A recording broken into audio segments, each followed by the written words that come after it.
on, ako také tie rozprávky o tom, že proste on sa vzdá tým mileným. Pretože Zdá sa, že rozšupujú od onej srdca. on úplne každú funkciu chce, lebo má rád funkcie. Na druhej strane, rovnako rád má aj nezávislé rozhodovanie, svoje vlastné. On povie, že tak ľudia bude. A Lipšic sa tvári, že je stále v nadriadení a to robí veľkú chybu, že ho poučuje.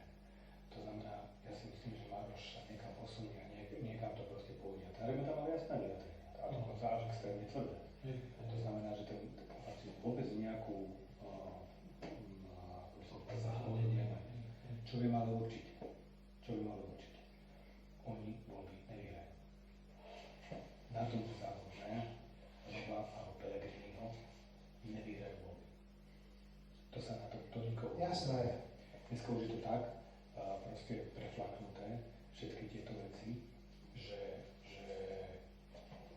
za chvíľku bude také, že bude táto sedieť pri stole o 10 rokov a niekto bude hovoriť, čo ty piču, ty si sedel za Matoviča.